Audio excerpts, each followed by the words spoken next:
This show is produced by the Harwood Podcast Network.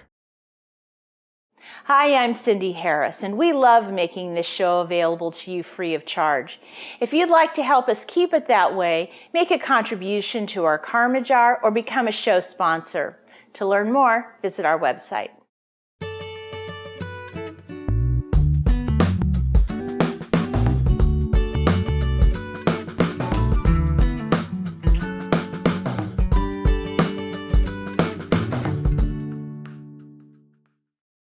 I'm excited to share this cookie with you today. I call it the Monterrey cookie.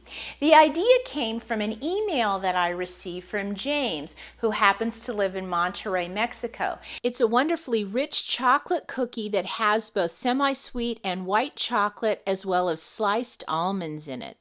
I'm going to start by getting my dry ingredients together mixed in a small bowl, and I'll begin by lightening my flour with my knife. And then I'm going to dip and level off 2 cups of flour, 1/4 cup of cocoa powder. I'm using a Dutch processed cocoa, but you could also use a Hershey's unsweetened cocoa powder, 1/2 teaspoon of baking soda, and 1/4 teaspoon of salt. And I'm going to take my whisk and I'm going to whisk this together.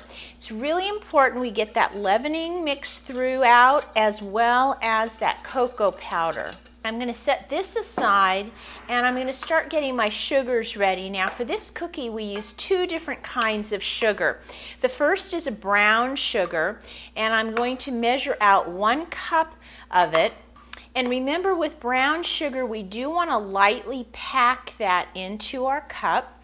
And then I'm going to put that right into my mixing bowl along with 1/2 cup of sugar. And I'm just going to turn my mixer on for a couple of seconds. I want to see the white and the brown sugar mixed together before I add my butter. I've taken 3/4 cup of butter out of the refrigerator, and I'm going to cut it in half lengthwise and then run my knife through it and cut it into some smaller cubes. Now the reason I do this is that I find that it creams up much easier, and I can take the butter just right out of the refrigerator. And so I'll take all that butter and put it in with my brown and white sugar and get that creaming. Now once that's creamed together, I have 2 eggs. I'm going to put that in the bowl along with 1 teaspoon of vanilla and 1 teaspoon of almond extract. And I'm going to put this on low until the egg and those extracts have totally mixed in with the butter. Now I'm going to get the nuts and the chocolate ready. Now for this Monterey cookie, I'm going to be using sliced almonds. I'll measure out 1 cup, and I'm going to put this right into my flour ingredients. Now you'll notice that I have the nuts in a jar. These have actually been kept in the freezer, and I like to keep my nuts that I use for cooking in the freezer because they stay fresher longer, so that's just something to keep in mind. And I'll add 1 cup of white chocolate chips and 1 cup of semi-sweet chocolate chips. Now I've switched to a rubber spatula, and I'm going to mix those nuts and the chocolate chips into the flour mixture. Now the reason I'm doing this now is because I don't want to overbeat the cookies. If I were to put the flour in and mix that in and then put the nuts and the chocolate, I could have a tendency to overbeat the cookies, and these chocolate chips will start to break down, and I don't want that to happen. So I'll go ahead and mix them in now, and then I'm going to take all of the dry ingredients and pour that right into the bowl and turn this on a low speed. Now what I'm looking to do is just see the cookie dough come together. I don't want it to beat fast, and I don't want to beat for very long. In fact, that's about it. And you can see how well the flour has mixed into those wet ingredients, so that is perfect. Now once I take it off the mixer, I do like to do a final mix down with my rubber spatula just to make sure there's no pockets of flour at the bottom. And then I have my baking sheet with a piece of parchment on top.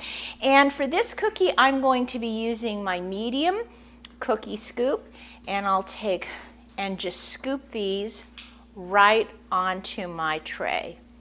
I want to make sure to leave a little room between them so that they can spread as they bake.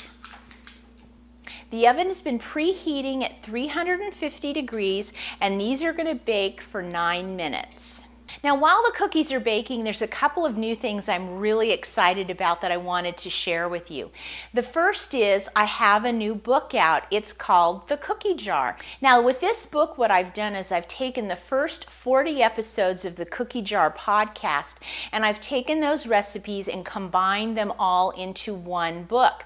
Not only do you get all the great recipes, you get a beautiful photograph reminding you what each cookie looks like, and I have the ingredients listed both in US and metric conversion. So I'm hoping that'll make it a lot easier for those of you that are baking throughout the world. And the other thing is our new badge program. This is a really fun thing at the network. It allows people to do the things that we're showing them on these podcasts, and then if they take a photo or a video clip and send it to us, then we can send you a badge, and there are fun things to collect. So for example, if you make this great batch of Monterey cookies and take a photo of it and send it to me, then I'll send you this great cookie badge. You can also earn badges by asking questions and sharing ideas with us. So for example, James would earn the idea badge for this great cookie. Well, people are collecting these badges and having a great time with them.